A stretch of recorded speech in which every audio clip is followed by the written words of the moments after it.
نحمده ونصلي على رسوله الكريم أما بعد فأعوذ بالله من الشيطان الرجيم بسم الله الرحمن الرحيم ورفع أبويه على العرش وخروا له سجدا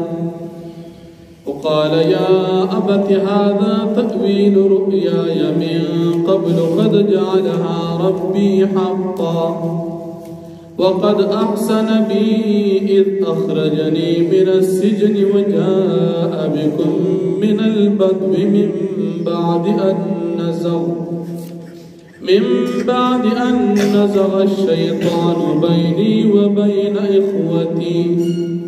إن ربي لطيف لما يشاء إنه هو العليم الحكيم صدق الله العظيم سورة یوسف دیارلہ سمہ پارا سلم نمبر آیت کنعان ناد یعقوب علیہ السلام قافلہ مصر ترا ورسیدہ یعقوب علیہ السلام سرد اخبل خاندان او سرد اخبل اولاد یوسف علیہ السلام سر ملاقات وشو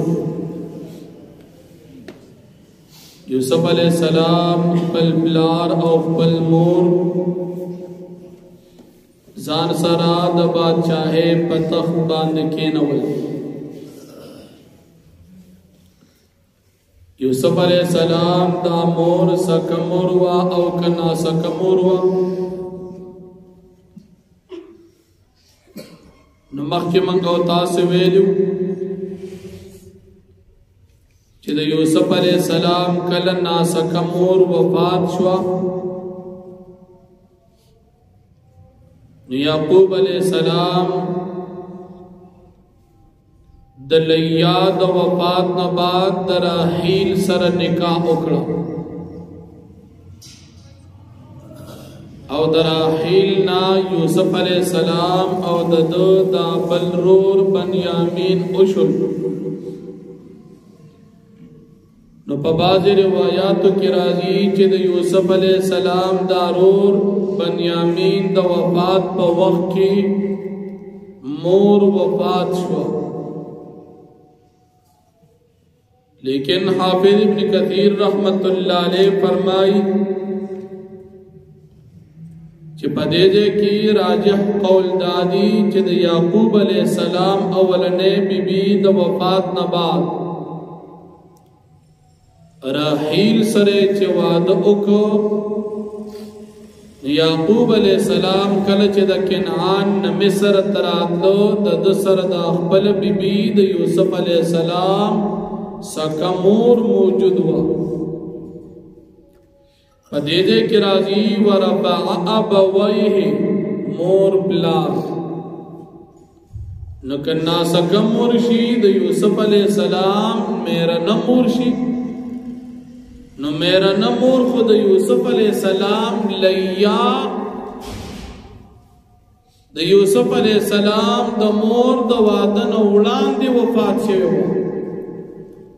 لیا چی وفات شن راحیل پنکاش ہوا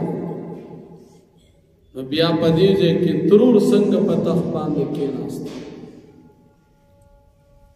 ترورم وفات تا او خپل سکمورم وفات تا نو پدیجے کی بیا یوسف علیہ السلام پتخ څوک کینول بعضی تفاسیر لکی چی یوسف علیہ السلام خپل ترور او خپل پلار پتخ کینول او کم ترور وا یعقوب علیہ السلام مشرے بی بی لیا نو مشرے بی بی وفات شوی دا یعقوب علیہ السلام دا اول وعدہ وقت کی وا چه دویم وعدی کو ندی وقت اول بی بی وفات ہوا نبی سنگا کینو او کدویم بی بی وفات دا نبی سو کینو مشرے بی بی دلس زامن امور اول وفات ہوا او دا دو زامن امور دارستنے دویم بی بی دا دویم بی بی جوندے دا حافظ ابن کثیر رحمت اللہ علیہ فرمائی راجح خبر دادا چې یوسف علیه السلام خپل سکه مور او پلار په تخت کېنول، ناسکه نه سکه تخت باندې کېنول. یوسف علیه السلام ته دارونه په سجده باندې پریوتل. او سجدې نه مراد حقیقي سجده ده او کنا. امام سیوطی رحمت الله علیه فرمایي چې دی وته خالی صرف سرونه ټیټ کړ به طور ادب، تندې پزمکه نه دی لګولې. نبي خو په دې کې څه خبر نشته. په دغه وخت کې طریقه د سلام دا و چې سړی په بل ته سر ټیټو، سلام طریقه دا او یا دی خلکو دیرونو یوسف علیہ السلام ته سجده وکړه، پزمکه تندې ولګو. نو په تندې لګولو کې څنګه چې موږ او تاسو سجده کوو داسې سجده وکړه یوسف علیہ السلام ته. نو په دې کې علما فرمایي چې سجده یو د عزت ته، بل سجده د عبادت ته. دا سجده د عزت وا، سجده د احترام وا. دا سجده د یعقوب علیہ السلام او یوسف علیہ السلام شریعت کې جائز وا، او د نبی علیہ السلام په شریعت کې دا قسم سجده ناجائز ده. اوس چاته په طور عزت هم سجده نشي لګولی، په طور عبادت هغه وخت کې حرام وا، خو په طور عزت اوس چاته تندې پزمکه نشي ښودی. او زمونږ استاد د پیرانو حال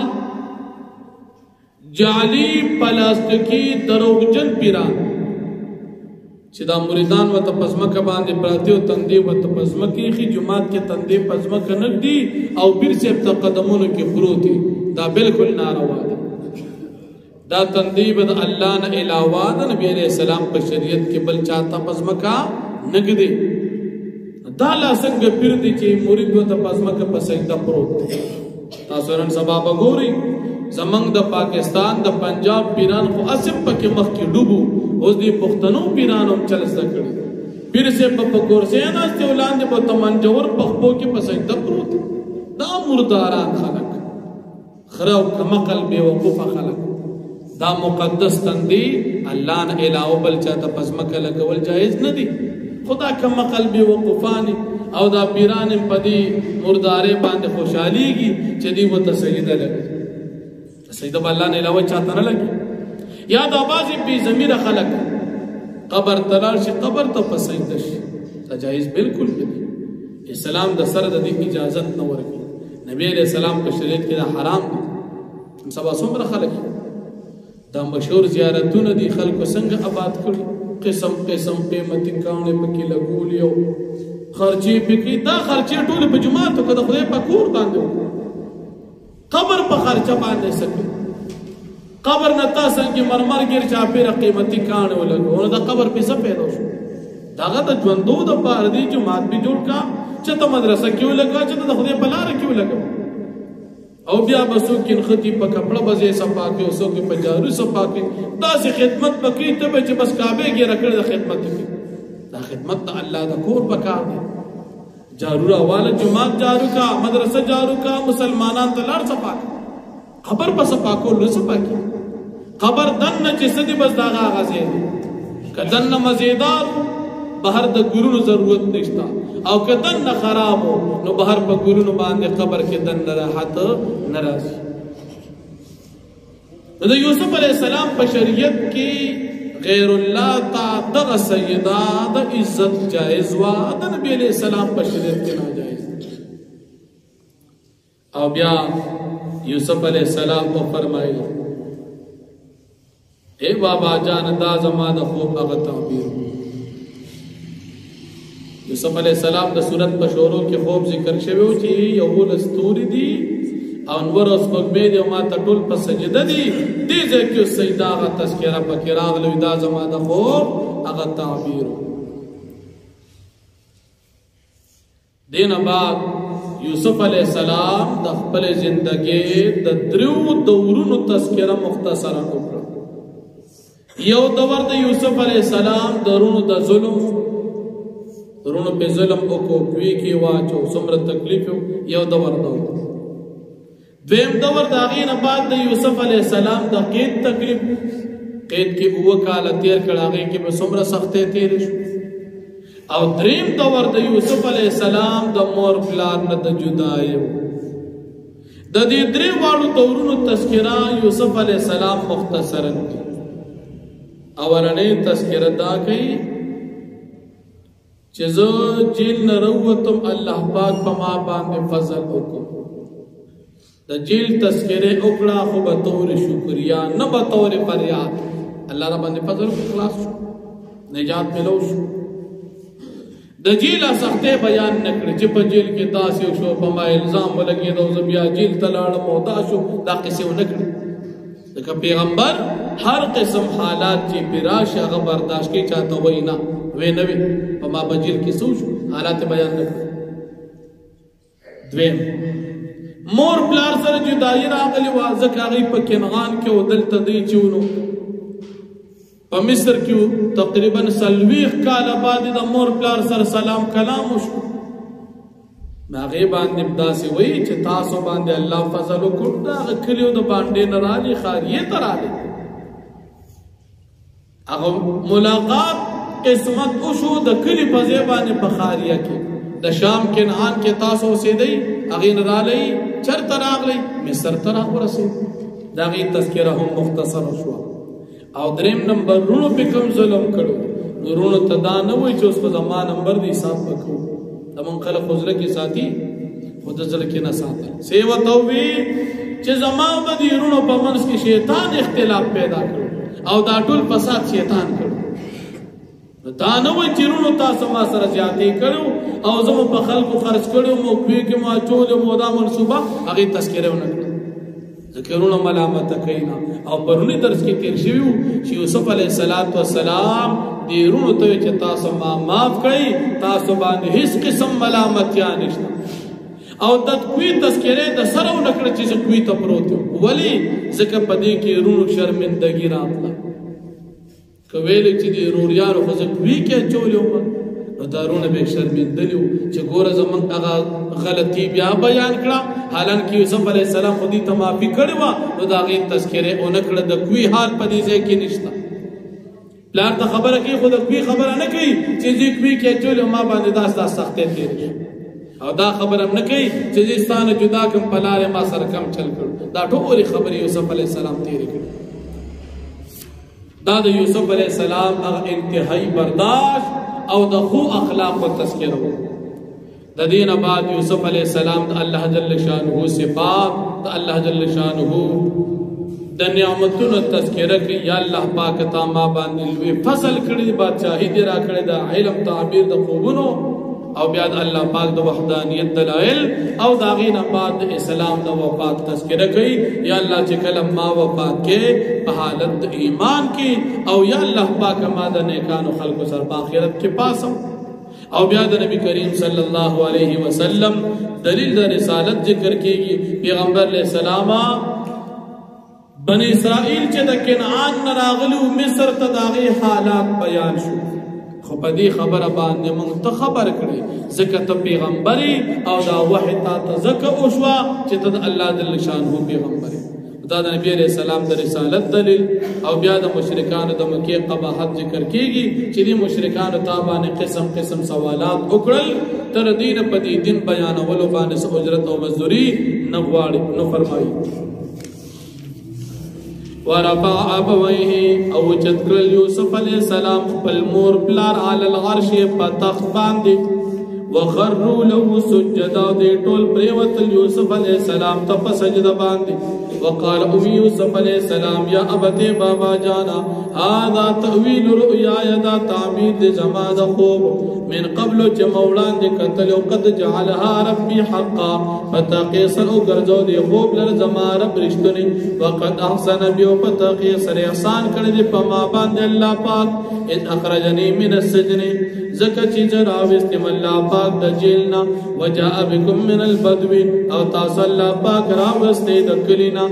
مصر تا من بعد نزغ الشیطانو پس داغینا چی وسوسا چولی و شیطان بینی پما بین زما و بین اخوتی و پما بین درون زما کی ان ربی لطیف لما یشاء یقینا زما رب بارک بین دی پاس چلا پاک والی انه هو العلیم الحکیم بے شک اللہ پاک ذات علم و حکمت والا ذات کی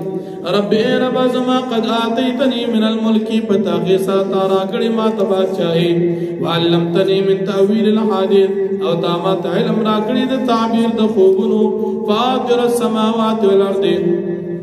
پیدا کون کی دا اسمانونو دزمکوی انت ولی فی الدنیا والآخرہ تزما ولی او کارسازی پا دنیا و آخرت کی توفنی مسلمن ما وفات کے فعالت دے سلام کی والحقنی بالصالحین او ما پیوس کی دا نیکانو خلق سرا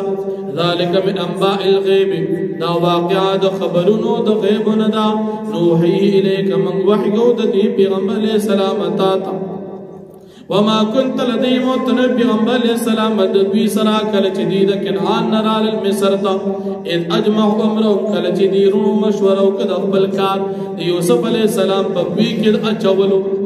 یوسف علیہ السلام چه پکوی کد اچو پاہ وقت تنوی پیغمبر علیہ السلام تو ولی خبر شی زکتات اللہ جل شانہ وحی اکڑا نبی علیہ السلام دا دی کیو دا دی ټول قصے نہ خبر دا اللہ پا وحی باندې شو او پا وحی چه خبر شو دا اللہ پیغمبر دی وهم یمکرون دی تدبیر کو دا دلیل دی چه نبی علیہ السلام حاضر ناظر پا ہر ذہن کے ندی ذکر نبی علیہ السلام کا حاضر ناظر ہوئی نبی آبا اللہ نو ویلے چه تا خبر نبی بلکہ تا پخبل عرص تالی دلیو حالانکہ حاضر ناظر پا ہر جے کے وجود دا رب العالمین صفت دے او پا ہر چیز خبردار کے دل دا یو اللہ پاک صفت دے او نبی علیہ السلام خبری دل دا اللہ جل شانہ دا طرف نو وحدا باغا وقت نبی علیہ السلام نو وما اکثر الناس ولو حرست بمؤمنین او ندی اکثر دخل کنا گر کا تدیر کوشش کی ایمان روڑن کے وما تسألهم علیہ من اجر او تنواری پیغمبر علیہ السلام پدی تبلیغ و پدی دن باندے ددی کافران نسبت لا ان هو الا ذکر للعالمین ندی دا قرآن کریم مگر نصیحت دا مخلوقات دا پارا واخر دعوان الحمدللہ رب العالمین